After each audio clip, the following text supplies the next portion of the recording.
7장. 들녘의 공기가 서늘해지고 시간이 흐를수록 달이 높이 오르는 동안 사랑하는 연인들은 보잘것없지만 포근한 잠자리에서 애정의 유의를 즐기며 쉬고 있었다.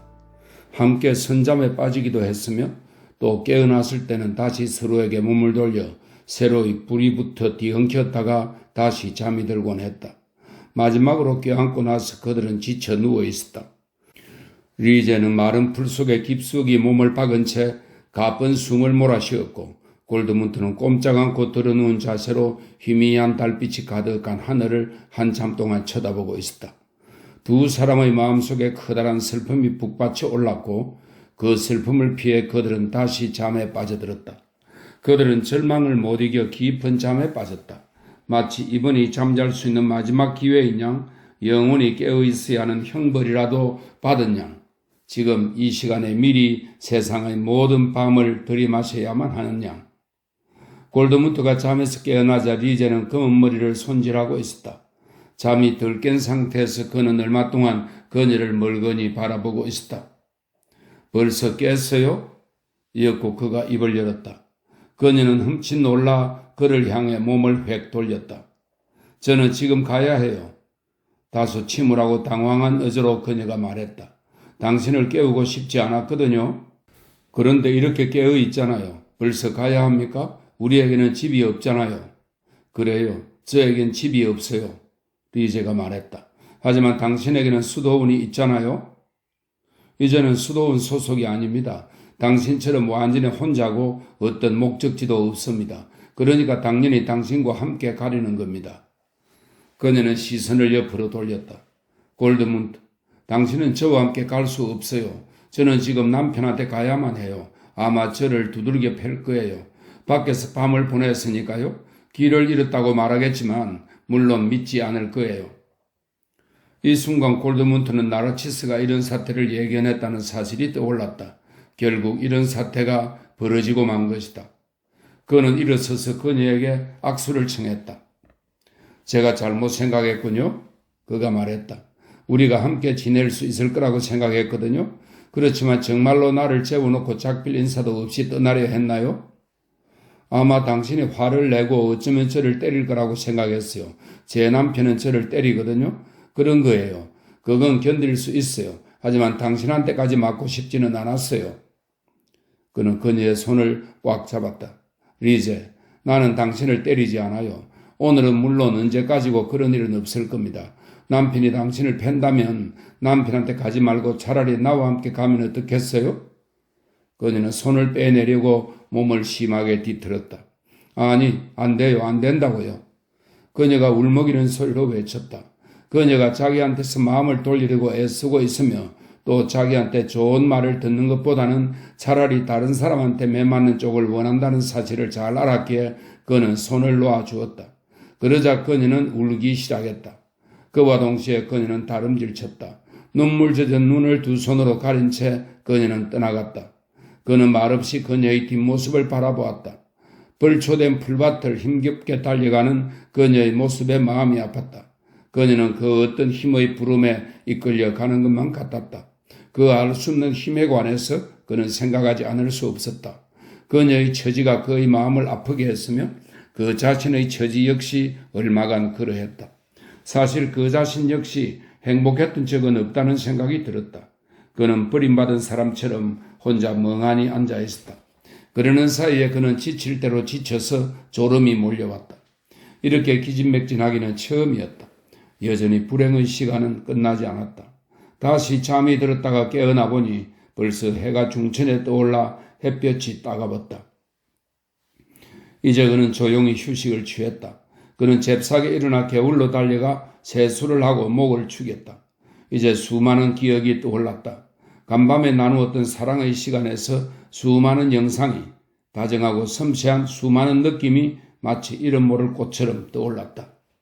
활기차게 산책을 시작하면서 그는 그 느낌들을 되새겨보고 그 모든 것을 다시 느껴보았으며 몇 번이고 맛보고 냄새 맡고 더듬어 보았다. 갈색머리의 그 낯선 여인은 그에게 얼마나 많은 꿈을 충족시켜 주었으며 또 얼마나 많은 봉우리가 꽃으로 피어나게 했던가. 그리고 얼마나 많은 호기심과 동경을 가라앉혀 주고 또 얼마나 많은 새로운 호기심과 동경을 일깨워 주었던가. 이제 그의 앞에는 거친 들판이 펼쳐져 있었다. 메마른 휴한지와 어두운 숲, 그 너머에는 어두운 농장과 방앗간, 촌락과 도시가 있을 것이다. 처음으로 이 세상이 그의 앞에 열려 있었다. 열린 채 무엇인가를 기다리면서 그를 받아들이고 그에게 기쁨과 슬픔을 안겨줄 준비가 되어 있었다. 그는 이제 창문을 통해 세상을 바라보는 풋내기가 아니었다. 이제 그의 방황은 어쩔 수 없이 집에 되돌아오는 것으로 끝나는 그런 산책이 아니었다. 이 거대한 세계가 이제는 현실이 되었으며 그는 이 세상의 일부가 된 것이다. 그 속에 그의 운명이 조용히 기다리고 있었고 이 세상을 굽어보는 하늘은 곧 그의 하늘이었으며 이 세상의 날씨는 그의 날씨였다. 이 거대한 세상에서 그는 작은 존재였다. 끝없이 푸르게 펼쳐진 숲속을 왜소한 그는 한 마리의 토끼처럼 달리고 또 한 마리의 딱정벌레처럼 기어갔다. 여기서는 기상을 알리고 예배와 수업과 점심시간을 알리는 종도 울리지 않았다. 그는 너무나 배가 고팠다. 보리빵 반조각과 우유 한 병, 밀가루 수프만이라도 있었으면 하는 생각이 간절했다. 마치 굶주린 이리처럼 그의 위장은 맹렬한 반응을 보였다. 길가의 밭에서는 곡식 이삭이 반쯤 여물고 있었다. 그는 손가락과 손톱으로 나다를 훑어내어 반들거리는 알맹이들을 열심히 비벼댔다. 그렇게 자꾸 새 이삭을 따서 마침내 주머니를 이삭으로 가득 채웠다. 그러고는 개암나무 열매가 눈에 띄었다. 열매는 아직 진한 녹색이었지만 바삭거리는 껍질을 신나게 깨물었다. 개암나무 열매 역시 여분을 비추게 두었다. 이제 다시 숲이 시작되었다. 사이사이로 떡갈나무와 물풀의 나무가 섞여있는 가문비나무 숲이었다. 숲에는 산딸기가 지천으로 열려 있었다. 여기서 그는 휴식을 취하면서 허기를 달래고 땀을 식혔다. 덤성덤성하고 거친 숲풀 사이로는 파란 초록 꽃이 피어 있었고 갈색으로 빛나는 나비들이 날아올랐다가 기분 좋게 나풀거리며 사라졌다. 제노베바 성녀도 이런 숲에 살았을 것이다. 그 이야기를 그는 언제나 좋아했다. 그 성녀를 얼마나 만나고 싶었던가. 어떻든 이런 숲속에는 은거지가 있을 것이다. 동굴이나 보리수 나무로 엮은 오두막에는 수염을 기른 나이 드신 신부님도 계셨을지 모른다. 이 숲에는 어쩌면 숯 굽는 사람도 있었을 것이다. 그런 사람을 만난다면 얼마나 반가울 것인가. 어쩌면 도적들도 있을지 모르지만 그에게 나쁜 짓은 하지 않을 것이다. 누구라도 좋으니 사람을 만났으면 싶었다. 그렇지만 물론 아무도 만나지 못하고 이 숲속을 한참 계속 갈 수도 있다는 것을 그는 잘 알고 있었다. 오늘도 내일도 그리고 며칠씩을. 일단 작정했다면 그런 상황도 감수해야만 했다. 이것저것 생각할 여유가 없었다. 어떤 일이든 닥쳐오는 대로 맞닥뜨려야 할 판이었다. 딱따구리가 나무를 쪼는 소리가 들려왔다. 그는 딱따구리가 있는 곳으로 몰래 다가가려고 애썼다. 한참 동안 애썼지만 딱따구리는 보이지 않았다. 그러다가 마침내 딱따구리를 찾아냈다. 그는 딱따구리가 나무 줄기에 달라붙어 부리로 쪼아대며 바지런히 머리를 흔드는 모습을 잠시 지켜보았다. 사람이 짐승들과 얘기를 나눌 수 없다는 것은 얼마나 애석한 일인가. 딱따구리에게 말을 걸어서 무언가 다정한 말을 해주고 나무들 속에서 살아가는 그의 생활들에 대해 그의 일과 기쁨에 관해 알아낼 수 있다면 얼마나 좋을까. 아, 사람이 변신할 수만 있다면. 한가할 때면 이따금 그림을 그렸던 기억이 떠올랐다. 칠판에다 분필로 꽂히며 잎사귀, 나무, 동물, 사람의 머리를 그리곤 했다. 그런 놀이를 즐길 때면 흔히 시간 가는 줄도 몰랐다. 그리고 때로는 마치 작은 조물주라도 된 것처럼 자신의 뜻대로 피조물들을 창조하곤 했다. 꽃잎에다 눈과 입을 그려넣기도 했고 가지에서 움터나오는 잎사귀들을 가지고 갖가지 형상을 만들어내기도 했으며 또 나무에 머리를 달아주기도 했다. 이런 장난을 하고 있으면 한 시간은 좋게 마술에 걸린 양 행복에 잠길 수 있었다. 그리고 그는 마술을 부릴 수 있었다. 갖가지 선을 그리며 이제 막 형체를 갖추기 시작하는 형상에서 나무잎이나 물고기 주둥이, 여우꼬리나 사람의 눈썹이 만들어지는 것을 보고 스스로 놀라기도 했다. 지금 그는 사람도 그렇게 변신할 수 있어야 하지 않을까 하는 생각을 하고 있었다. 그 시절의 장난으로 그린 선들이 그의 화폭 위에서 그러했듯이 골드문트는 기꺼이 딱따구리가 되고 싶었다. 어쩌면 하루, 아니 한 달이라도 나무 꼭대기에 둥지를 틀고 매끈한 나뭇가지 사이를 높이 날아다니며 단단한 뿌리로 보리수 속을 쪼아대고 꼬리의 깃털로 비벼대고 싶었다. 딱따구리의 은으로 말하고 보리수 나무에서 멋진 것들을 물어오고 싶었다. 딱따구리가 나무 속을 울리며 쪼아대는 소리가 달콤하고도 야무지게 울려왔다. 숲길을 가면서 골드문트는 많은 동물과 마주쳤다. 토끼도 여러 보았다. 토끼들은 나무 덤불 속에서 갑자기 튀어나왔다. 그가 가까이 다가가면 그를 빤히 쳐다보다가 몸을 돌려 내빼곤 했는데 그럴 때면 귀를 늘어뜨린 채 꼬리가 보이지 않을 정도로 다름질 치는 것이었다. 조그만 공터에서는 기다란 뱀을 보았다. 뱀은 도망가지 않았다. 그것은 살아있는 뱀이 아니라 뱀의 허물이었다. 그는 뱀 허물을 집어들고 관찰했다. 등줄기를 따라 회색과 갈색이 교차하는 아름다운 무늬가 보였고 허물 속으로 햇살이 투명하게 비쳐들었다. 허물은 마치 거미줄처럼 성그렸다. 귀여운 노란색 뿌리가 달린 까만 쥐바퀴도 보았다. 쥐바퀴는 불안해 보이는 까만 눈망울을 가만히 깜빡이다가 지표면 위로 낮게 날아올랐다. 울새와 돼새는 수없이 많았다. 숲속 어느 곳에는 웅덩이에 초록색 물이 가득 차 있었다. 수면 위로는 긴 다리의 거미들이 서로 뒤엉켜 알 수 없는 장난에 몰입하여 정신없이 분주하게 움직이고 있었으며 그 위로는 감청색 날개가 달린 물잠자리 몇 마리가 날아다니고 있었다. 그리고 저녁 무렵이 되자 갑자기 어떤 물체가 보였다. 아니, 어떤 물체가 보였다기보다는 정확히는 수북한 나무잎이 움직이는 모습을 보았다. 이어서 나무가지가 부러지는 소리와 축축한 땅이 철벅거리는 소리가 들리더니 눈에 띄지는 않지만 엄청나게 육중한 짐승이 우거진 관목을 부러뜨리며 지나가는 소리가 들렸다. 사슴 같기도 하고 멧돼지 같기도 했지만 정확히는 알 수 없었다. 그는 놀란 숨을 고르며 한참 동안 그렇게 서 있었다. 매우 흥분된 상태에서 그는 짐승이 지나간 쪽에 귀를 기울였다.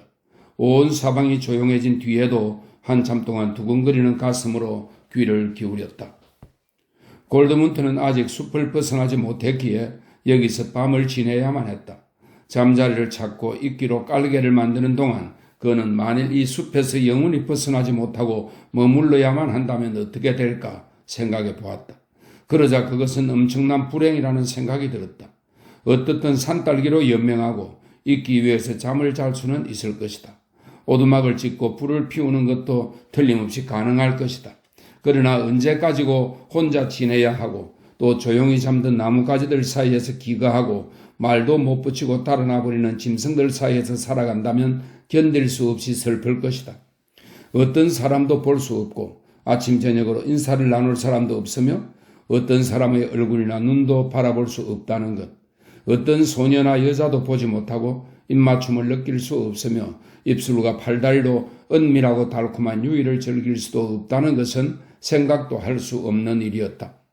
하지만 그렇게 사는 것이 그의 운명이라면 한 마리의 짐승이 되도록 애쓸 생각이었다. 영원한 행복을 단념하는 한이 있어도 곰이나 사슴이 될 것이다. 곰이 되어서 암곰을 사랑하는 것도 과히 나쁘지 않을 것 같았다. 적어도 이성과 언어와 그 모든 것을 갖고 있으면서도 사랑받지 못하고 고독하고 슬프게 살아가는 것에 비하면 훨씬 나을 것 같았다. 이끼가 깔린 잠자리에서 잠이 들기 전에 그는 호기심과 불안을 동시에 느끼며 숲에서 수수께끼처럼 불가사의하게 들려오는 밤의 소리를 들었다. 그 소리는 이제 그의 동료가 되었다. 그들과 함께 살아가야만 하는 것이다. 그들에게 적응하고 그들과 부대끼며 지내야만 하는 것이다. 이제 그는 여우나 노루, 전나무나 가문비 나무와 한 무리가 되었다. 그들과 더불어 살아가야 하며 공기도 햇살도 그들과 함께 나누고 그들과 함께 날이 밝기를 기다리고 함께 배고프고 그들의 손님이 되어야 하는 것이다. 그러다가 골드문트는 잠이 들었다. 갖가지 짐승과 사람들이 꿈에 나타났다. 그는 곰이 되어 암곰 리제를 잡아먹을 듯이 애무했다. 한밤중에 그는 깜짝 놀라 잠에서 깨어났다. 무슨 영문인지 가슴이 몹시 불안하게 뛰는 것을 느끼며 그는 한참 동안 갈피를 잡을 수 없는 생각에 잠겼다. 그러자 어제도 오늘도 저녁 기도를 하지 않고 잠이 들었다는 사실이 떠올랐다. 그는 일어나 잠자리 옆에 무릎을 꿇고서 저녁 기도문을 2번 반복했다. 어제와 오늘 이틀이 빠졌던 것이다. 그리고는 금방 또 잠이 들었다. 숲속의 아침이 밝고오자 골드문트는 놀라서 두리번거렸다.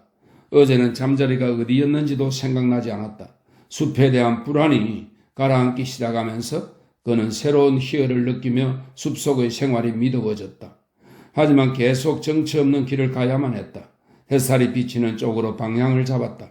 그러다가 키 작은 관목도 거의 없이 아주 고른 키로 자란 나무들이 가득한 숲지대가 나왔다. 숲은 대단히 굵고 곱게 자란 독일 가문비 나무로 온통 우거져 있었다. 기둥처럼 우뚝 솟은 나무들 사이를 한동안 걸어가자 수도원에 큰 예배당 기둥들이 생겨나기 시작했다. 바로 얼마 전 친구 나르치스가 그 예배당의 검은 문 속으로 사라지는 것을 보았던 것이다. 그런데 그게 언제쯤이었던가? 불과 이틀 전 일이란 말인가? 이틀 밤낮이 지났어야 골드문트는 숲을 벗어났다. 그는 사람이 가까이 있다는 징표들을 알아차리고는 기뻤다. 경작지가 나왔다. 호밀과 귀리를 키우는 밭고랑이 보였으며 풀밭을 따라 여기저기 조금씩 간격을 두고 좁다란 보행로가 나 있었다. 골드문트는 귀리를 훑어서 씹었다. 예정된 땅이 그를 다정하게 바라보고 있었다. 숲의 오랜 황량함이 끝나고 모든 사물이 오솔길과 귀리, 한창 때가 지나 빛이 바랜 배랭이 꽃들이 사람 냄새를 풍기는 정겨운 분위기로 그를 맞아주었다. 이제 골드문트는 사람들이 사는 곳으로 돌아갈 것이다. 얼마 후 밭을 지나자 밭 모서리에 십자가가 세워져 있었다. 그는 무릎을 꿇고 기도를 드렸다. 튀어나온 언덕 끄트머리를 돌아선 그는 그늘진 보리수 아래에서 갑자기 걸음을 멈추고는 물 흐르는 소리에 넋을 잃고 귀를 기울였다. 물은 목재 홈통에서 흘러나와 길쭉한 나무 함지박으로 떨어져 내리고 있었다. 시원한 단물을 들이킨 그는 라일락 사이로 초가지붕 두엇이 눈에 들어오자 반가웠다. 라일락 열매는 벌써 까맣게 익어 있었다. 이 모든 정겨운 신호들보다도 더 깊은 감동을 안겨준 것은 소 울음소리였다. 소가 우는 소리는 마치 환영 인사처럼 너무나 편안하고 따뜻하고 아늑하게 들려왔다. 골드문트는 소 울음소리가 들려온 쪽으로 정탐이라도 하듯이 가만히 다가갔다. 대문 앞에는 어린 소년이 흙먼지를 뒤집어 쓴 채 앉아 있었다. 소년의 머리는 붉으스레했고 눈은 밝은 갈색이었다. 소년은 물을 가득 채운 질그릇 항아리를 옆에 놓고 흙과 물로 반죽을 하고 있었으며 맨살을 드러낸 다리는 벌써 흙반죽으로 뒤범벅이 되어 있었다. 질척한 흙덩이를 양손으로 꽉 눌러 손가락 사이로 빠져나오는 모양을 지켜보는 소년의 표정에는 행복감과 진지함이 배어 있었다. 소년은 흙덩이로 구슬을 만들기도 하고 또다시 반죽에 턱까지 동원해가며 모양을 만들었다. 안녕 꼬마야. 골드문트는 아주 다정한 어투로 말을 붙여보았다. 그러나 소년은 위를 올려다보고 낯선 사람을 발견하자 귀여운 입을 실룩거리고 통통한 얼굴을 찡그리더니 울음을 터뜨리며 쏜살같이 대문 안으로 내달았다. 골드문트는 꼬마를 뒤쫓아 부엌으로 들어갔다. 부엌 안은 너무 어둠침침해서 눈부시게 밝은 한낮의 햇살을 받다가 안으로 들어오자 처음에는 아무것도 보이지 않았다. 그는 어떤 상황에서도 통할 경건한 인사말을 했지만 아무 대답도 없었다. 하지만 놀란 꼬마의 비명이 점차 찾아들면서 희미하게 쉰 목소리가 들려왔다. 그것은 꼬마를 달래는 목소리였다. 마침내 어둠 속에서 작은 체구의 노파가 몸을 일으키더니 다가왔다. 노파는 한 손을 눈가에 대고 손님을 쳐다보았다. 안녕하세요 할머니. 골드문트가 인사했다. 하나님과 모든 자비로운 성인들이 할머니의 인자하신 얼굴에 축복을 내리실 거예요. 사흘 동안이나 사람의 얼굴이라곤 구경도 못했거든요. 아직 눈이 밝아 보이는 노파는 어안이 벙벙해서 그를 쳐다보았다. 여기서 대체 뭘 하려는 거요? 노파는 미심쩍은 듯 물어봤다. 골드문트는 손을 내밀어 노파의 손을 잡고 가볍게 쓰다듬어 주었다. 할머니께 축복의 인사를 드리려는 거예요. 여기서 조금 쉬면서 불을 지피실 때 도와드렸으면 합니다. 괜찮으시다면 빵 한 조각이라도 주시면 사양하지 않겠습니다. 하지만 급한 것은 아닙니다. 벽 쪽에 긴 의자가 놓여있는 것이 보였다. 골드문트가 의자에 앉아있는 동안 노파가 꼬마에게 빵 한 조각을 잘라주자 꼬마는 이제 긴장과 호기심을 감추지 못하면서도 여전히 언제라도 울음을 터뜨리고 달아날 태세로 이 낯선 인물을 뚫어지게 쳐다보고만 있었다. 노파는 빵을 한 조각 더 잘라 골드문트에게 건네주었다. 고맙습니다. 골드문트가 말했다. 하나님께서 보답해 주실 거예요? 배를 골았소? 노파가 물었다. 그렇지 않아요. 산딸기로 배를 채웠거든요. 저런 어서 드시구려. 어디서 왔소? 마리아브론 수도원에서요. 신부님이신가요? 아니요. 아직 학생입니다. 여행 중이죠. 노파는 비웃는 듯 하기도 하고 어리둥절한 듯 하기도 한 표정으로 골드문트를 가만히 바라보더니 여위고 주름진 목덜미 위로 머리를 살짝 저었다. 노파는 그가 빵을 몇 조각 씹도록 내버려 두고는 꼬마를 다시 바깥으로 내보냈다. 다시 돌아온 노파는 호기심 어린 어조로 물었다. 무언가 새로운 소식이라도 알고 있소? 잘 모릅니다. 안젤름 신부님을 아세요? 아니 몰라요. 그분이 어쨌다는 거요? 편찮으세요? 편찮으시다고? 돌아가실 정도요? 잘 모르겠어요. 다리가 불편하시답니다. 걸음을 제대로 못 걸으시죠? 돌아가실 정도요? 모르겠습니다. 어쩌면 그럴지도 모릅니다. 그럼 돌아가시게 내버려 두구려. 수프를 끓여야겠군. 톱밥 만드는 일을 좀 도와주구려. 노파는 난로가에서 잘 말린 전나무 장작개비 하나와 칼을 내주었다. 골드문트는 노파가 원하는 만큼 톱밥을 썰어주고는 노파가 톱밥을 잿더미 속에 집어넣고 몸을 구부리더니 불이 피어오를 때까지 서둘러 불어대는 모습을 보았다. 노파는 정확하고도 신기한 순서에 따라 전나무와 너도밤나무 장작개비를 차곡차곡 쌓아 올렸다. 열려있는 아궁이에서는 불이 환하게 타올랐다. 노파는 커다란 검은색 냄비를 불꽃 속으로 밀어넣어 연통과 이어진 거름 투성이 속 받침에 걸쳐 놓았다. 골드문트는 노파가 시키는 대로 우물에서 물을 길어오기도 하고 우유통에서 위에 떠있는 우유기름을 걷어내기도 했다. 연기로 가득 찬 어스런 빛 속에서 골드문트는 불꽃이 날름거리는 모습과 그 위로 노파의 앙상하고 주름진 얼굴이 비쳤다가 사라지고 나는 모습을 바라보고 있었다. 그러는 사이에 판자백 뒤에서는 소가 용을 쓰느라 흙을 파엎고 벽에 머리를 치받는 소리가 들려왔다. 골드문트는 기분이 무척 좋았다. 보리수와 샘물, 냄비 아래서 활활 타오르는 불꽃, 소가 콧김을 씩씩거리며 여물을 씹는 소리와 벽에 둔탁하게 부딪히는 소리, 식탁과 긴 의자가 놓여있는 어둑어둑한 부엌, 몸집이 작은 백발 노파의 손놀림, 이 모든 것이 아름답고 좋았다. 이곳에는 먹을 것이 있고 평화로운 분위기가 느껴졌으며 사람과 온기 그리고 고향 냄새가 났다. 염소도 2마리 있었다. 또 골드문트는 노파의 말을 통해 집 뒤쪽에 돼지우리가 있다는 것, 노파는 이 집 주인인 농부의 할머니이고 꼬마한테는 정조 할머니가 된다는 사실도 알게 되었다. 꼬마의 이름은 쿠노였다. 꼬마는 이따금 부엌에 들어오곤 했다. 여전히 말은 하지 않았고 다소 불안한 눈초리를 보내긴 했지만 그래도 더 이상 울지는 않았다. 주인 농부가 그의 아내와 함께 들어왔다. 그들은 집안에서 낯선 사람과 마주치고는 깜짝 놀랐다. 농부는 대뜸 욕이라도 퍼부을 기세였다. 그는 미심쩍은 듯이 젊은이의 팔을 끼고 문 밖으로 나가 밝은 데서 얼굴을 찬찬히 뜯어보았다. 그러더니 너털 웃음을 터뜨리고 사람 좋게 골드문트의 어깨를 툭 치며 그를 식사에 초대했다. 모두 자리를 잡았다. 온 식구가 함께 쓰는 우유통에 모두 빵을 적셔 먹다가 우유통이 거의 바닥이 닿자 농부가 나머지를 남김없이 비웠다. 골드문트는 하룻밤 잠자리를 신세지고 내일까지 머물러도 좋을지 물어보았다. 주인 남자는 곤란하다고 대답했다. 그러기에는 방이 비좁다는 것이었다. 그렇지만 바깥에는 집더미가 얼마든지 널려 있으니 잠자리를 찾아볼 수는 있겠다고 했다. 안주인은 꼬마를 옆에 앉혀놓고 대화에는 끼어들지 않았다. 하지만 식사를 하는 동안 그녀의 호기심 어린 시선은 줄곧 이 낯선 청년을 떠나지 않았다.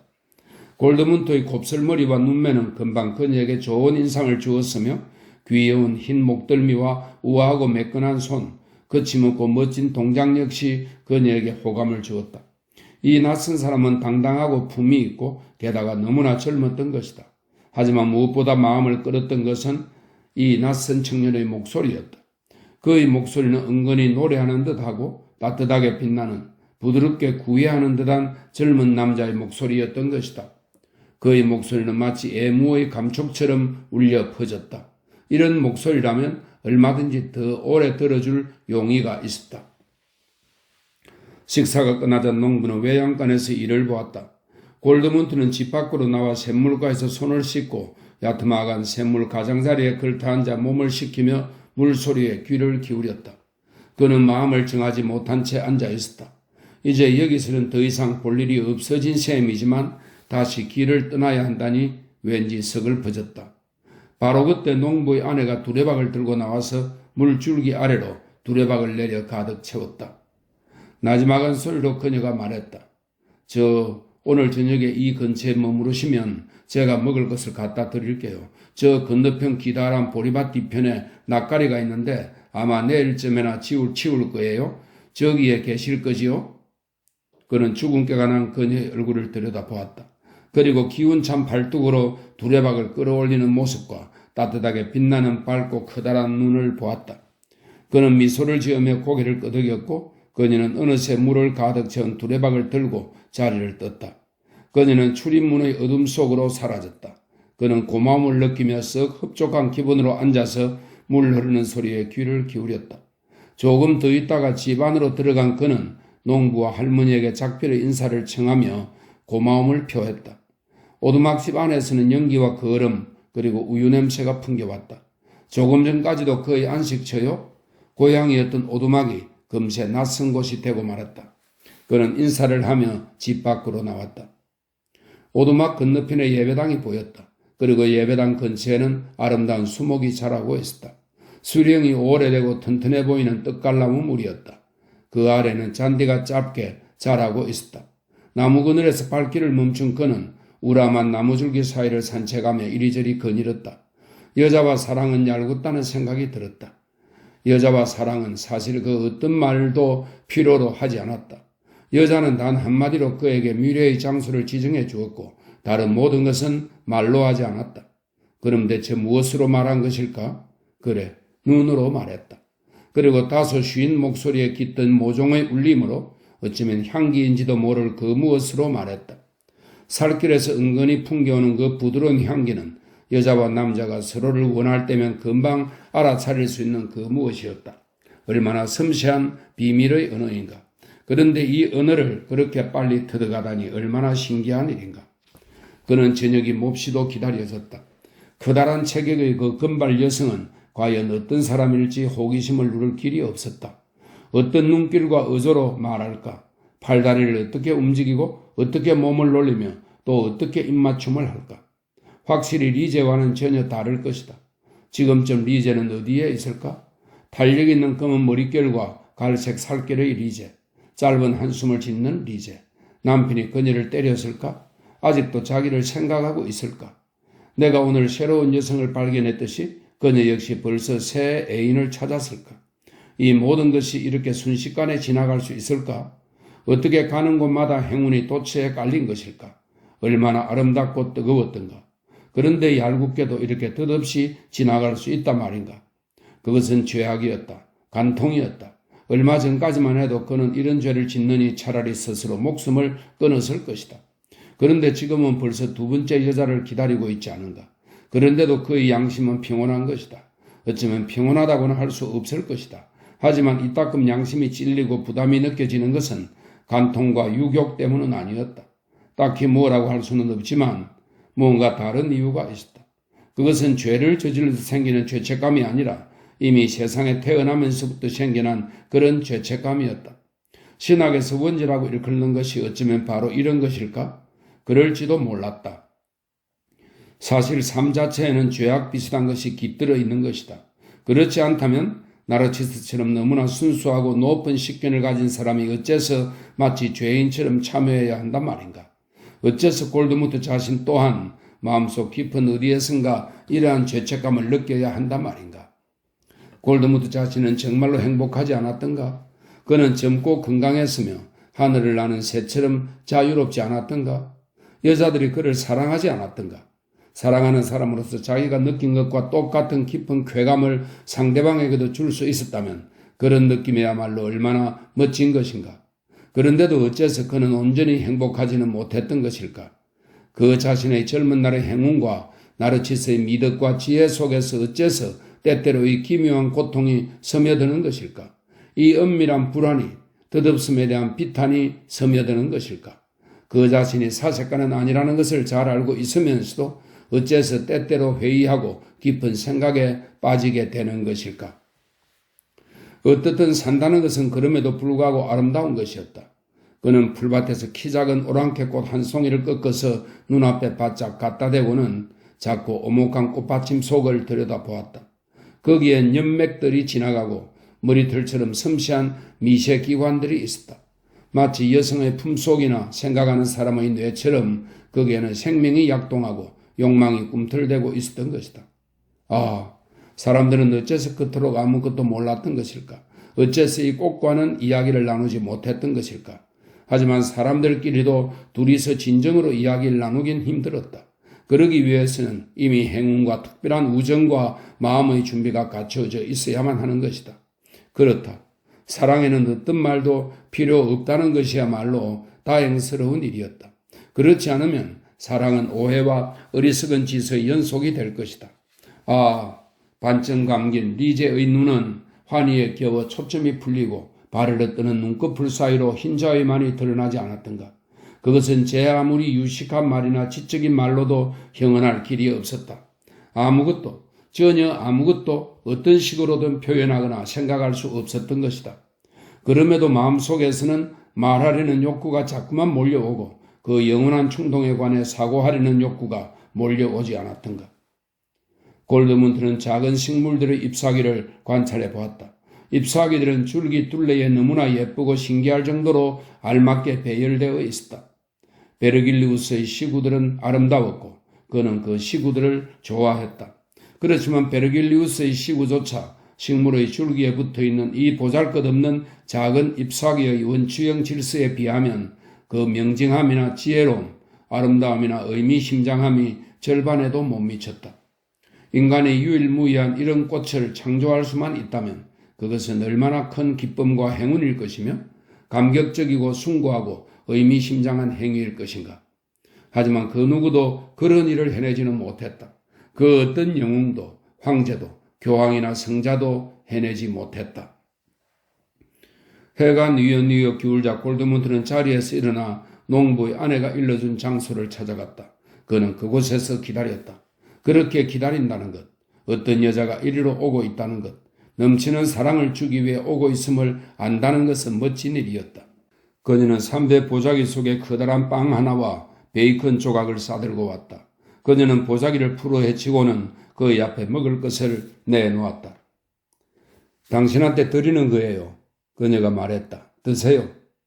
이따가 먹겠습니다. 그가 말했다. 저는 배가 고픈 게 아니라 당신한테 굶주려 있어요. 아, 저에게 어떤 멋진 선물을 가져왔는지 보여주세요. 그녀는 그에게 멋진 것을 잔뜩 안겨주었다. 갈증에 타는 강렬한 입술, 불꽃에 이는 강한 이, 튼튼한 팔뚝, 그녀의 팔은 햇살에 발갛게 타 있었지만 목덜미 아래쪽의 속살은 희고 부드러웠다. 그녀는 말이 거의 없었지만 아름답고 유혹적인 교성을 낼 줄 알았다. 그리고 그녀가 일찍이 느껴보지 못한 너무나 부드럽고 섬세하고 예민한 손길이와 닿는 것이 느껴지자 그녀의 살길은 바르르 떨렸다. 그러면 그녀의 목에서는 마치 고양이 울음소리 같은 신음이 새어나왔다. 그녀는 사랑의 유의는 잘 몰랐다. 리제에 비하면 거의 몰랐다. 하지만 그녀에겐 놀라운 힘이 있었다. 그녀는 마치 애인의 목이라도 부러뜨릴 듯이 어스러지게 껴안았다. 그녀의 사랑은 어린아이처럼 꾸밈 없고 탐욕적이었다. 단순하고 너무나 힘차면서도 수줍어했다. 골드문트는 그녀와 함께 보낸 시간이 너무나 행복했다. 그러고서 그녀는 떠나갔다. 한숨을 토하며 무거운 걸음걸이로 그녀는 자리를 떴다. 여기에 머물러 있어서는 안 되었던 것이다. 혼자 남게 된 골드문트는 행복하면서도 슬펐다. 나중에야 빵과 베이컨이 생각난 그는 외로운 식사를 했다. 벌써 캄캄한 밤중이었다.